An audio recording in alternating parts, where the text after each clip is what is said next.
이번 주 시민데스크. 오늘 시청자 비평 리뷰 Y에서는 반인륜적 행위이자 중대범죄인 아동학대 사건 보도를 살펴봅니다. 민간 위탁가정에 맡겨진 아이의 상습 학대 사실을 단독 보도한 박기환 기자를 에필로그 Y에서 만나봅니다. 시청자 브리핑 시시콜콜 위클리픽. 부족함 없는 방송을 위한 그날까지 시청자 의견에 YTN이 응답합니다. 시청자 여러분 안녕하십니까? 박광렬입니다. 가정의 달 5월입니다. 하지만 아동학대와 같은 범죄 피해 소식에 안타까운 마음을 감추기 어려운데요. 서울시와 서울경찰청은 아동학대 예방과 피해 아동 보호를 위해서 강화된 공공안전보호체계 구축을 약속했습니다. 아동을 학대로부터 보호하는 것, 국가의 기본 책무가 잘 발휘될 수 있도록 모두의 관심과 노력이 필요한 때인 것 같습니다. 이번 주 시민데스크 시청자 비평 리뷰 Y로 시작합니다.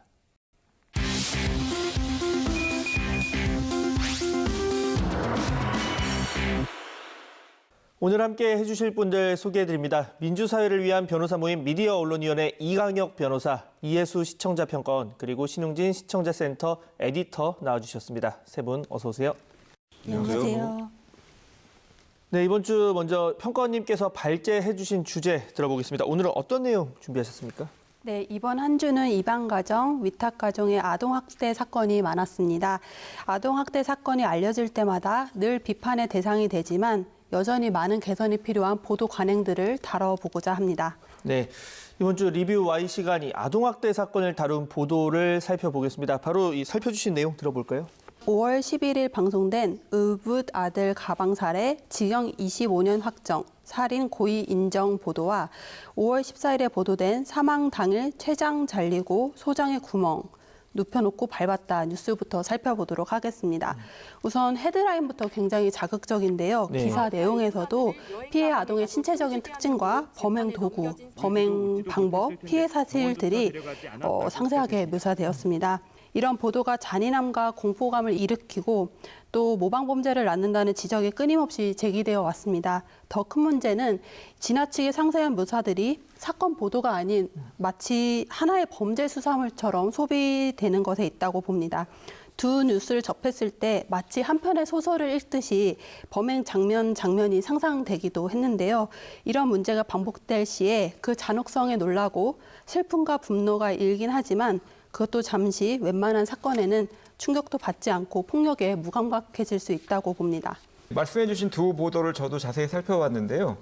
우선 지난 14일 방송된 사망 당일 췌장 잘리고 소장이 구멍 이 보도는 재판부는 사망 당일 정인이의 췌장이 잘리고 소장과 장 감막이 파열된 거로 판단했다라고 정인이가 당한 끔찍한 피해 결과를 그대로 묘사했고요. 제목에서도 췌장이 잘리고 소장의 구멍이라는 피해 결과, 그리고 눕혀놓고 밟았다는 범행 수법을 여과 없이 전달했습니다. 또 지난 11일 방송된 의붓아들 가방 살해 이 보도 경우도 성 씨가 가방 안에 드라이기로 30초가량 뜨거운 바람을 불어넣거나 수분 동안 자신의 친자녀 2명과 가방 위로 올라가 뛰고 눌렀던 것으로 조사됐다라고 범행 수법을 자세히 전했고요. 제목에도 가방 살해라는 직설적 표현을 사용했습니다. 방송심의 규정은 불가피하게 어린이 학대 등 비인간적인 행위를 묘사할 때는 신중을 기하여야 한다. 또 시청자에게 지나친 충격이나 불안감, 혐오감을 줄 수 있는 범죄로 인한 인명피해 발생 장면의 지나치게 상세한 묘사 내용을 방송하여서는 아니 된다. 그리고 범죄의 수단과 흉기의 사용 방법의 묘사에 신중을 기하여야 한다는 등의 조항을 두고 있고요. 또 지난 2018년 보건복지부와 아동관리보장원이 만든 아동학대 사건 보도 권고 기준이 있는데 여기에서는 아동학대 사건 보도 시 가급적 학대 방법에 대한 상세한 묘사와 재현 등을 피해야 한다라고 밝히고 있습니다. 이번 보도들은 아무래도 이런 기준들을 제대로 따랐다고 보기 어려울 것 같습니다. 향후 유사한 보도가 또 재발되지 않도록 이루어지지 않도록 각별한 주의가 필요하다고 봅니다. 네. 이 범행 도구나 구체적인 수법 관련해서 언급의 위험성을 두 분이 지적해 주셨는데 사실 이 현장에서 기사 쓰면서 고민하는 부분 이런 부분입니다. 그러니까 지엽적인 부분이면 그냥 빼면 되는데 이게 사건을 설명하기 위해서 굉장히 중요한 부분도 때로는 있거든요. 그러면 이걸 넣어야 돼 말아야 돼 고민을 하게 되는데 자 에디터님 어떻게 보십니까? 재판부의 말 그리고 법정 안에서 오고 간 그런 멘트들을 이제 전하는 경우거든요. 네. 기자가 임의로 이거를 더해서 내용을 이렇게 쓸 수 있는 그런 게 아닙니다. 이 끔찍한 범행 수법 등을 언급하긴 했지만 이 법정에서 거론된 내용을 그대로 전할 수밖에 없는 그런 측면이 있거든요. 물론 이 재판이 있기 전에도 여러 차례 언론을 통해서 이미 전달됐던 그런 내용이기도 합니다. 이 문구를 선택하는 것이 기자의 몫이긴 합니다만 이 핵심 내용을 빼지 않으려고 이제 그러다 보니 그렇게 된 건데요. 이 정확한 워딩 자체를 그대로 옮겨야 되는 그런 경우가 꽤 있습니다. 뭐 법조 기사가 그렇고, 네. 뭐 정당 정치 기사도 그렇고, 외교 관련 기사도 그럴 수밖에 없는 측면이 있거든요. 그 따져봐야 할 것은 이런 기사가 과연 얻는 게 맞냐, 아니면 잃는 게 맞냐 이런 건데, 네. 이 요즘에는 피해자가 아닌 가해자 이름을 따서 이제 사건을 규정하지 않습니까? 예. 그런데 이제 정인양 사건 같은 경우는 사실 지금까지 계속 그렇게 부른 이유가 이 사건을 단순화하고 명료화 시켜서 전달해서 누구나 확실하게 쉽게 이해할 수 있는 그런 측면이 장점이 있기 때문에 이렇게 예외적으로 이렇게 쓰고 있는 거거든요. 이번 법정 기사도 사실 좀 그런 측면에서 좀 이해해 주시면 될 것 같습니다. 다만 이제 자극적인 표현에 관한 지적에 대해서는 좀 더 치열하게 고민을 해보도록 하겠습니다. 그러니까 뭐 기사 작성의 목적을 달성하기 위해서 꼭 필요한 부분인지에 대한 고민은 항상 해야 될 것 같다는 생각이 듭니다. 자, 다음으로 넘어가서 언론에서 각종 자료를 제공받아서 보도에 이제 활용을 하고 하는데 이때 본질에 접근할 수 있는 신뢰할 만한 정보원을 통해서면 금상첨화겠죠. 이번 아동학대 관련 YTN 보도에서 정보 소스의 적절성 부분 뭐 어떻게 평가하시는지 들어보겠습니다. 자, 평가원님께서 준비하셨죠. 네, 얼마 전 입양아동을 학대해 숨지게 한 혐의를 받고 있는 장모 씨가 가족에게 보낸 옥중 편지가 공개되었습니다. 네. 5월 11일 정인이 양모 편지, 이민 갈지 몰라 친딸 영어 교육 보도에서 기자가 이 편지는 한 유튜버의 채널에서 공개된 것이고 입수 경위에 대해서는 밝혀지지 않았다고 언급을 합니다. 이후 유튜버가 가족의 우편함을 뒤져 편지를 꺼내온 것으로 알려지면서 피소된 상황입니다. 여기서 사적 소유물을 무단 탈취한 자료가 뉴스의 정보원으로 적절했는가 묻는다면 적절하지 않다고 생각됩니다. 한 번 더 입수 경위에 대해서 점검이 필요했다고 보여지는데요. 검증 절차 없는 사적인 제보, 입수 경위가 불명확한 정보원들은 대중들의 분노만을 양조하기 쉽습니다. 또한 이런 사적 응징의 결과가 공신력이 중요한 뉴스 정보원으로 다루어질 때 개인의 단죄만이 사회 문제를 해결하는 정의로 포장될 수 있고 공동체 차원의 문제의식은 뒷전으로 두게 됩니다. 정보원의 선택과 활용에 대해서 신중한 검토가 필요하겠습니다. 아무래도 이번 보도는 그 범죄에 해당하는 불법 행위의 결과물을 취재 대상으로 삼는 바람에 불법을 이용하고 조장한 것 아니냐는 비판에서 자유롭기 어려울 것 같고요. 네. 이번 보도 다음 날 또 방송된 그 정인이 옥중 편지 공개한 유튜버 고소당의 보도도 해당 유튜버가 그 정인이 양부모 측에 의해 비밀 침해죄 등 혐의로 고소당했다는 사실을 전하면서 그 문제의 편지 내용이 보이는 사진을 또 그대로 내보냈습니다. 예. 참고로 방송심의 규정은 위법 행위를 조장 또는 방조하여서는 아니 된다라고 명시하고 있고 한국기자협회 윤리강령은 취재 과정에서 항상 정당한 방법으로 정보를 취득한다라고 정하고 있습니다. 언론의 취재 과정에서도 방법적 합법성과 정당성 요구는 결코 배제될 수 없는 만큼 진실을 밝힌다는 목적만으로 어떤 그런 수단, 절차가 정당화될 수는 없기 때문에 향후 불법 행위 결과물을 취재 대상으로 삼는 것에 대해서는 매우 신중한 자세를 견지해 주시기 바랍니다. 네. 자, 두 보도는 모두 단신 이제 기사였습니다. 유튜버가 개인적으로 입수해서 공개를 했고 이제 진짜인지 가짜인지는 양 어머니 측에서 이제 확인을 해준 상태였는데 입수 경위에 대해서는 나오지 않은 상태였습니다. 이후에 이제 불법적인 측면이 있다 고소를 이제 해당 유튜버가 지금 당한 상황이고요. 자, 이런 자료의 활용, 에디터님께서 어떻게 보십니까? 좀 비중 있는 기사의 경우는 기자가 이제 직접 오디오를 입히고 인터뷰도 들어가고 이렇게 해서 저희가 보통 리포트라는 형식으로 이제 기사를 쓰게 되거든요. 예. 그렇기 때문에 상대적으로 이번 기사는 좀 가볍게 다루려고 했다, 단신으로. 그렇지만 뭐 기사가 짧다고 뭐 약한 기사고 길다고 뭐 센 기사는 아니거든요. 네. 그렇긴 한데 이 정인이 사건 같은 경우는 이제 워낙 관심이 크다 보니까 그 하나도 빼지 않고 좀 챙기려다 보니까 이런 기사가 좀 나가게 된 그런 측면이 있습니다. 그리고 또 인터넷에서 먼저 이게 빠르게 확산을 했고 맞습니다. 그리고 예. 변호사를 통해서 내용이 맞다라는 부분을 확인했기 때문에 아 이러면 써도 되겠구나라고 그 주무부서인 사회부에서 판단을 해서 기사를 출고했거든요. 근데 해당 유튜버가 양모의 편지를 몰래 촬영해서 알아낸 내용이라는 것은 사실 좀 뒤늦게 확인이 됐습니다. 이 진작 알았더라면 이 내용을 전하는데 저희도 형식을 좀 달리 해봤을 텐데 그렇게 나갈 수밖에 없었다는 걸 말씀드리고요. 뭐 지금 여기서 굳이 절차적 정의까지 좀 말씀드릴 건 아니긴 합니다만 기자들 사이에서는 이게 뭐 순간의 진실이 오보만도 못하다라는 그런 말들이 있거든요. 이번 경우가 좀 그랬던 것 같습니다. 또 팩트 확인뿐만 아니라 그 팩트가 어디서 왔는지도 앞으로 좀 더 고민하면서 쓰도록 하겠습니다. 네. 사실 뭐 이번엔 저희가 이제 그 다른 소스를 통해서 보도를 한 건데 저희가 뭐 몰카 같은 거를 활용할 때도 굉장히 고민을 하고 합니다. 그래서 정말 불가피한 경우 모든 수단을 동원해도 안 될 때 하는 건데 만약에 이번 건도 이렇게 가져온 걸 알았다면 아마 쓰지 않았을 텐데 이런 부분에 대해서 조금 아쉬운 것 같습니다. 앞으로 주의를 하도록 하겠고요. 자, 한번 보도 시작하면 문제 해결에 접근할 때까지 연이어 보도하는 것, 후속 보도라고 하죠. 이 YTN 보도의 강점이라고 할 수 있을 것 같은데 자, 눈에 띄는 사례를 변호사님께서 준비하셨죠? 예, 아동학대 사건이 거듭 발생하는 제도적 원인과 배경을 파헤치고 그 개선 해결 방향을 제시한 분석 보도들 이번에 나온 것을 긍정적으로 봤는데요. 네. 우선 지난 12일 방송된 정인이 이후 강화됐지만 2살 입양아 학대 못 막은 입양 규정 보도. 이거는 정인이 사건 이후에 정부가 입양 가정 점검 횟수를 늘리는 등 그 입양 관리 규정을 강화했지만 그 지난 2월에 배포한 이후에 그 검토 협의 과정에 시간이 걸려서 이달 중에 5월에 들어서야 이제 시행에 들어간 바람에 최근에 그 이 2살 입양 학대 사건을 막지 못했다는 점을 지적했고 또 강화된 실무 지침도 그 입양 기관들이 입양 아동 사후 관리 보고서를 정부에 보고할 의무가 없고 입양 아동 조사의 구체적인 지침 등 규정돼 있지 않아서 한계가 뚜렷하다라는 점 등을 조목조목 진단해 줬습니다. 또한 지난 12일 방송된 위탁 가정에 맡긴 아이 얼굴 멍투성이 경찰 증거 불충분 보도는 최근 입양 가정 문제에 세간이 관심이 쏠렸었는데 위탁 가정, 민간 위탁 가정에서도 그 위탁된 4살 아이가 장기간 상습 학대를 당했다는 제보가 접수됐음을 알리고 제보의 진위를 꼼꼼히 따져보면서 학대의 정황을 확인시켜줬습니다. 이번에 그 아동학대 제도적 원인 분석, 대안 제시 집중한 이번 보도들은 아동학대 재발 방지를 위한 진지한 고민과 여론 형성에 상당히 도움이 됐다고 봅니다. 저도 연속으로 보도된 민간 위탁 가정 뉴스를 살펴보았습니다.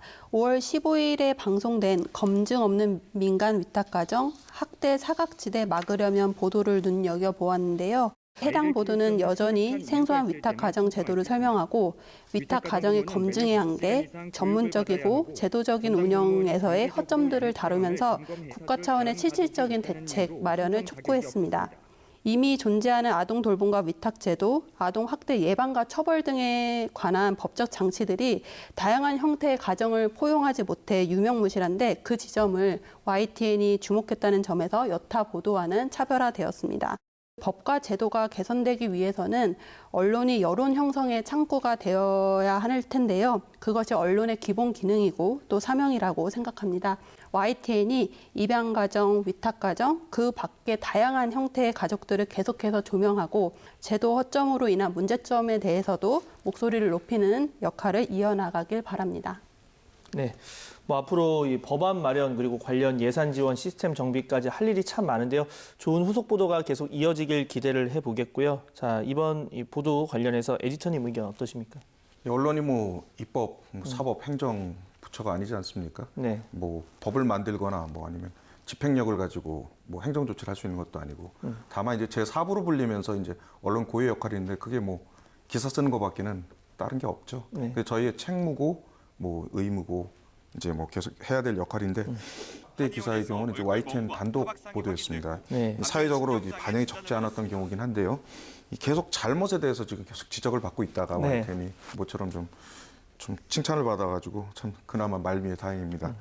또 특히 제가 옴부즈맨 프로그램을 만들다 보니까 싫은 소리도 하고 뭐 칭찬도 하고 그러고 있거든요. 그러면서 기자들하고 소통을 계속 하고 있는데 이 YTN이 언론사로서 이제 공공의 이익을 이제 위해서 기여할 수 있도록 이런 기사를 앞으로 더 많이 써달라고 그렇게 격려하도록 하겠습니다. 네. 자, 잠시 뒤에 방송되는 이 에필로그 Y 시간에는 이 민간 위탁 가정의 허점을 보도한 박기환 기자와 함께합니다. 이 놓치지 말고 시청을 해주시고요. 자, 마지막으로 오늘 대화 내용 정리해 보겠습니다. 이것만은 꼭 명심할 수 있도록 한 줄로 요약해 주신다면요. 먼저 평가원님. 네, 아동학대 사건 자극적으로 소비하는 언론 보도 반성해야. 아동학대 사건 보도를 다루는 데 있어 보도 가이드라인을 준수하는 것은 기본이겠고요. 언론의 본질과 언론인으로서의 책임과 윤리에 대해서도 끊임없이 성찰하는 것이 절실하겠습니다. 네, 자극적인 보도 안 된다라는 얘기셨고요. 자, 변호사님 의견도 들어볼까요? 아이들을 키운다는 마음으로 보도하라. 사회적 공기로서 언론이야말로 당연히 이런 책임을 망각하지 말고 그 이행에 앞장서야 할 겁니다. 모든 언론인들이 아이들의 고통을 자신의 성공의 소재로 삼지 말고 이렇게 그 한 명 한 명을 스스로 키운다는 마음으로 보도를 한다면 아이들의 고통을 모두 씻어낼 수 있는 그날은 반드시 올 것이라고 믿습니다. 네, 말씀처럼 내가 피해 당사자라면 그리고 뭐 나의 일 아니면 내 가족의 일이라고 생각을 하고 보도를 하면 아마 지적해 주시는 부분이 조금 더 줄어들지 않을까 생각을 해봅니다. 자, 오늘 나눈 이 충실한 대화 내용 잘 유념해서 YTN 보도 개선에 앞장서도록 하겠습니다. 세 분 오늘 말씀 감사합니다. 감사합니다.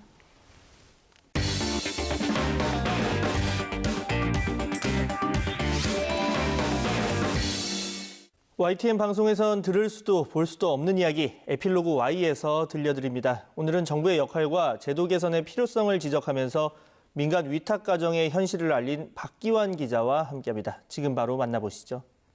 안녕하세요. 에필로그 Y 유다원입니다. 연이어 전해지는 아동학대 소식에 눈살이 찌푸러지는 요즘인데요. 최근 YTN은 위탁 가정에 맡겨진 아이가 학대 피해를 당했다는 소식을 단독으로 보도해드렸습니다. 자, 오늘은 학대 피해부터 위탁 가정의 제도적인 문제점까지 지적한 박기환 기자와 함께 이야기 나눠보겠습니다.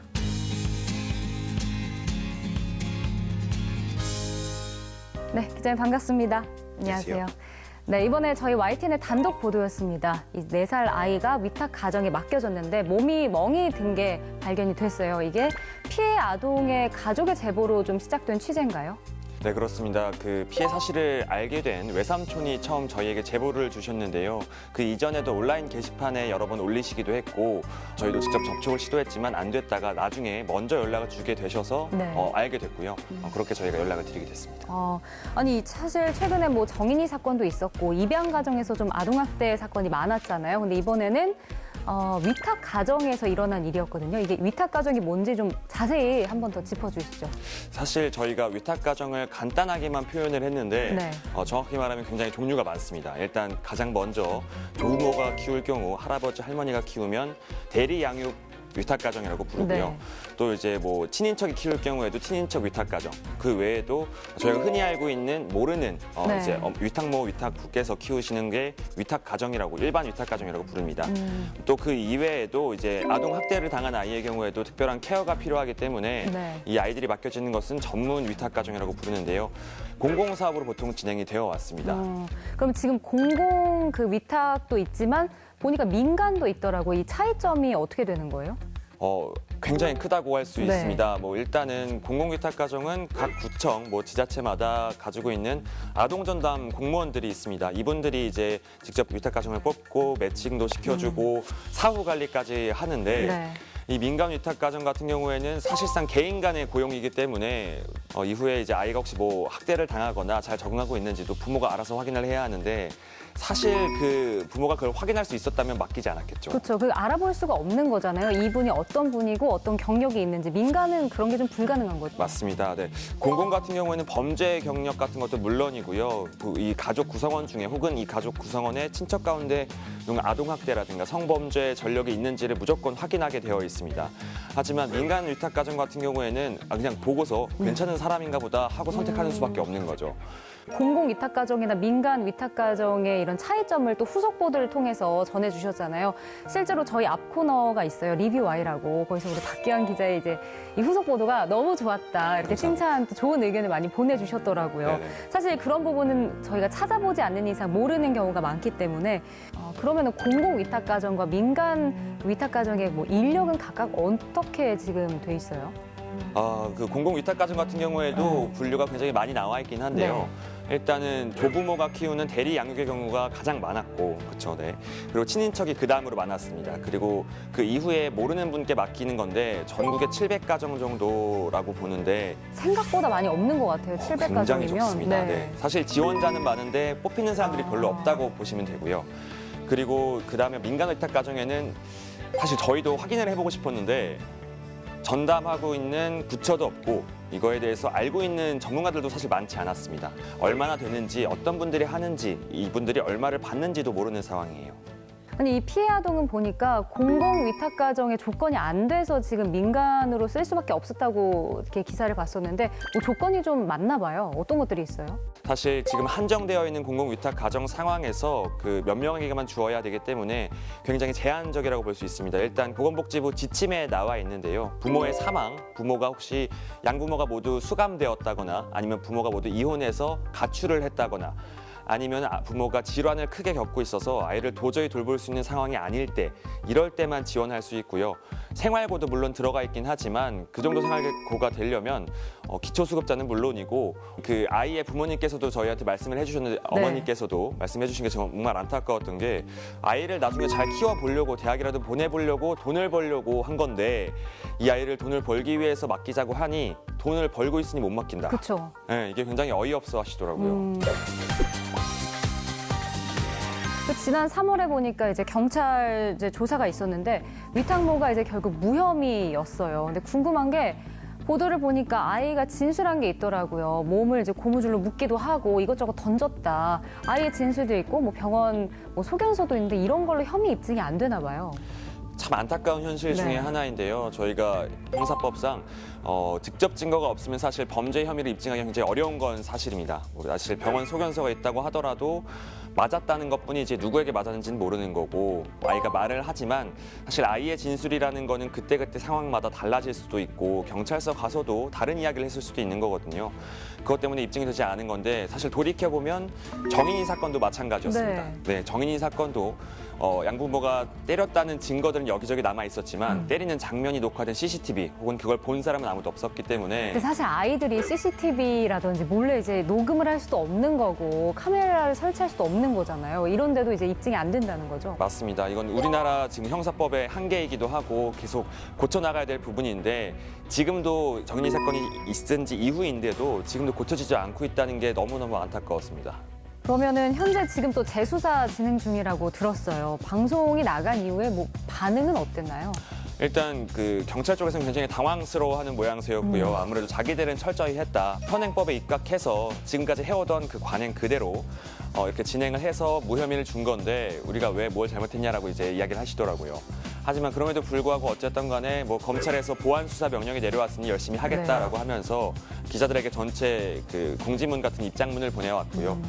아니 근데 사실 법이라든지 이런 제도적인 문제 좀 한계가 느껴진다는 생각이 들었거든요. 혹시 전문가들은 뭐라고 하던가요? 이 문제에 대해서?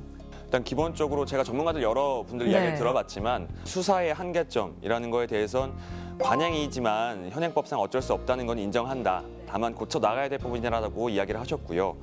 그 이외에 이제 공공위탁가정, 민간위탁가정에 대해선 좀 더 제도 개선이 많이 필요하다고 이야기를 하셨는데 구체적으로 좀 말씀을 드리자면 민간 위탁가정으로 갈 수밖에 없는 이유가 어쨌든 간에 공공위탁가정이 포함하지 모든 거를 끌어안을 수 없기 때문이다.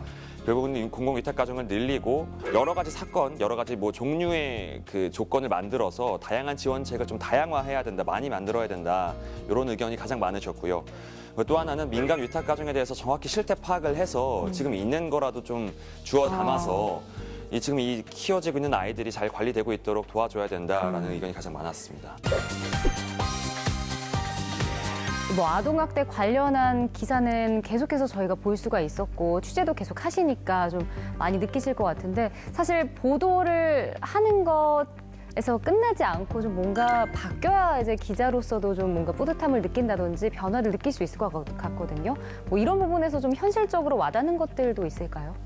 일단 가장 컸던 거는 뭐 정인이 사건 이후에 많은 법적 개선이 있었죠. 네, 많은 법적 개선이 있었고 많이 바뀌었지만 이번 사건을 다시 한번 보면서 이게 과연 고쳐졌나, 이게 저희가 하고 있는 일이 올바르게 사회에 영향을 미치고 있나라는 고민이 계속 들었습니다.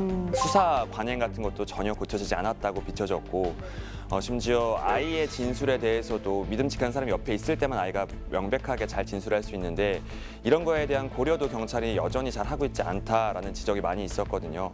그래서 이런 걸 보면서 앞으로 이게 제도만 개선될 게 아니라 그 경찰과 시민들 개개인의 좀 인식이 바뀌어야 되지 않나 이런 생각이 좀 많았습니다. 알겠습니다.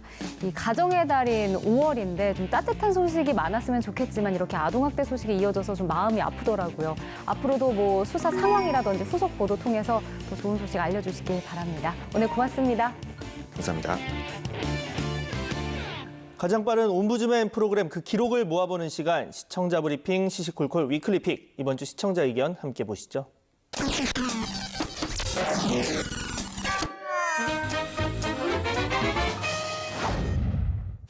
주한 벨기에 대사 부인이 결국 면책 특권 뒤에 숨었고 YTN은 면책 특권 뒤에서 반복되는 일탈이 빈 협약의 취지를 퇴색시키고 있다고 보도했습니다.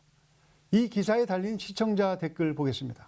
서울 용산에서 옷가게 점원에게 손찌검을 간 주한 벨기에 대사 부인이 결국 면책 특권 뒤에 숨었습니다. 음주운전이나 폭행, 절도 등 최근 5년 동안 주한 외교사절이 일으킨 사건은 65건.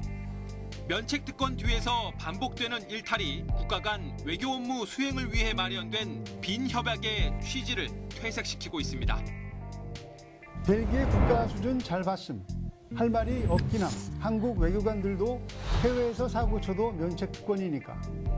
빈 협약이 뭐길래 수정을 공론화해야 할 듯합니다. 도둑으로 의심한 것도 잘못인데 이건 언급 1도 없네. 저렇게 증거가 뚜렷하게 있는데 무작정 면책 특권을 주는 건 시대적으로 비춰진 거 아닌가? 면책 특권으로 죄는 면했어도 사과는 직접 피해자들한테 했어야 한다. 기사 말미에 언급된 빈 협약은 1961년에 체결된 외교 관계에 관한 빈 협약을 말합니다. 협약 전문에는 이러한 특권과 면제의 목적이 개인의 이익을 위함이 아니라 국가를 대표하는 외교 공관 업무의 효율적 수행을 보장하기 위한 것이라고 되어 있습니다. 면책 특권을 사용하면 우리 공권력이 대응할 방법은 없습니다. 해당 외교 사절을 페르소나 논그라타, 즉 외교상 기피 인물로 지정해 해당국으로 소환하도록 하는 방법이 있지만 이는 보통 스파이 행위나 주권을 침해하는 경우 내리는 조치이기 때문에 이번 경우에 적용하기는 어렵습니다. 면책 특권에 대한 시청자들의 비판적 문제 제기는 외교관은 물론 국회의원에 이르기까지 끊이지 않습니다. 아마도 원래 취지와는 다르게 적용되는 사례 때문일 것입니다. 근본적으로는 정의에 대한 문제 제기인데 그렇다면 힘을 많이 가진 사람으로부터 힘을 덜어내는 것이 정의에 가까울까요? 나누어진 힘은 시민들에게 그대로 나누어지는 것일까요? 한강변에서 숨진 손정민 씨의 사망을 둘러싼 수많은 의혹이 제기됐지만 지금까지 그 어느 것 하나 확인된 것이 없습니다. 그동안 의심을 받았던 손 씨의 친구는 이제 억측을 자제해달라는 입장문을 냈는데 관련 기사의 댓글을 살펴보겠습니다. A씨 측은 A4 용지 17장짜리 입장문을 통해 친구 손 씨의 안타까운 죽음을 추모하고 유족들에게 결례나 상처가 되는 일을 삼가기 위해서 숱한 억측과 의심에도 따로 입장을 밝히지 않고 이를 감내해왔다고 설명했습니다.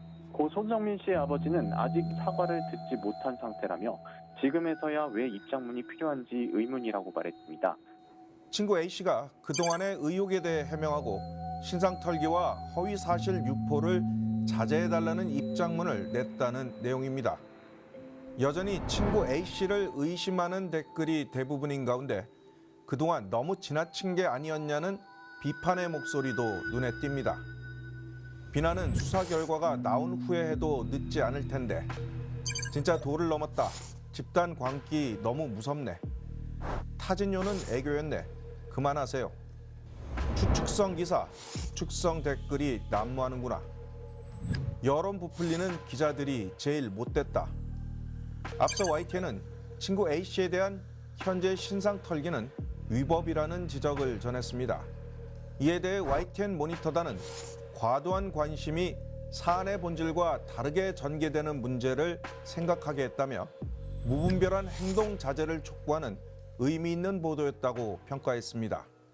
일단 국립과학수사연구원에서는 손 씨의 사망 원인을 익사로 추정된다고 밝혔지만 경찰의 수사는 아직 끝나지 않았습니다.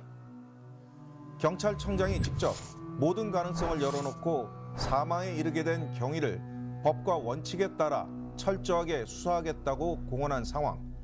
이제는 근거 없는 의혹을 확대 재생산하기보다는 경찰의 수사를 지켜봐야 할 때입니다. 일단 지르고 보는 유튜버들의 동영상에 비하면 YTN 뉴스는 재미없게 느껴질 수 있습니다. 그렇지만 앞으로도 YTN은 시간이 더 걸리더라도 취재를 통해 확인된 사실만을 전하도록 하겠습니다. 지금까지 시청자 브리핑 시시콜콜입니다.